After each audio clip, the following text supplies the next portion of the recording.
দর্শক, ঠাকুরকো বার্তায় আপনাদের সকলকেই স্বাগত জানাচ্ছি। আজকে আপনাদের সাথে এমন একটি হোটেলের পরিচয় করিয়ে দিব, অর্থাৎ খাবারের হোটেলের পরিচয় করিয়ে দিব যেই হোটেলটিতে খেতে গেলে রীতিমতো লাইনে দাঁড়িয়ে খেতে হয়।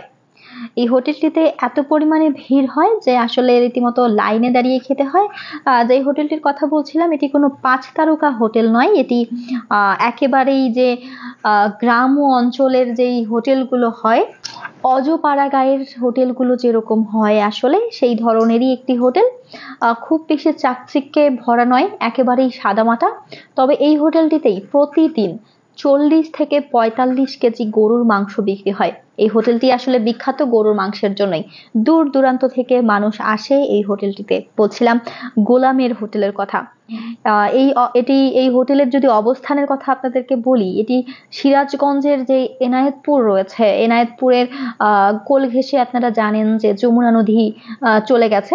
সেই যমুনা নদীর যে বেড়িবাঁধটি রয়েছে, এনায়েতপুরে যমুনা নদীর যে বেড়িবাঁধটি রয়েছে, সেই বেড়িবাঁধের রাস্তা ধরে কিছুটা এগুলেই কিন্তু এই গোলামের হোটেল চোখে পড়বে আপনাদের।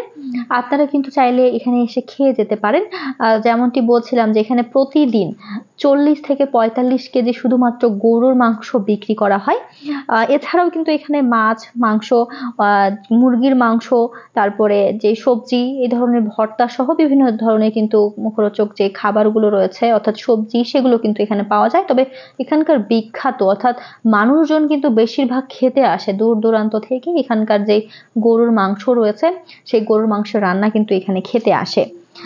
শুরুতেই বলছিলাম যে খুব বেশি চাকচিক্যে ভরা নয় এই হোটেলটি, একেবারেই জরাজীর্ণ, একেবারেই সাদামাটা ভাবে এই হোটেলটি পরিচালনা করে আসছেন এখানকার যিনি মালিক, অর্থাৎ গোলামের হোটেলের স্বত্বাধিকারী যিনি মোহাম্মদ গোলাম হোসেন, তিনি কিন্তু এই হোটেলটি পরিচালনা করে আসছেন দীর্ঘদিন ধরে। আমরা কিছুক্ষণ পর তার সাথে কথা বলবো। এছাড়াও আপনাদের জানিয়ে রাখি যে এই হোটেলটিতে কিন্তু শুধুমাত্র দুপুর বেলার খাবারের আয়োজন করা হয়, রাত্রেবেলা কিন্তু খাবার পাওয়া যায় না। কিন্তু আমরা যে সময় গিয়েছিলাম সেটি ছিল রমজান মাস, সেই কারণে ইফতারের সময় কিন্তু মানুষজন অর্থাৎ বিভিন্ন জায়গা থেকে এখানে এসছে, ইফতারের আয়োজন করা হয়েছিল সেদিন।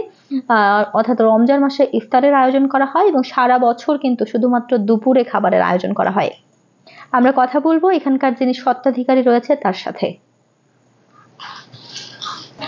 দর্শক, আমাদের সাথে আছেন এই যে বিখ্যাত একটি হোটেল অর্থাৎ গোলামের হোটেলের যিনি ওনার অর্থাৎ স্বত্বাধিকারী গোলাম হোসেন। আমরা একটু তার সাথে কথা বলবো।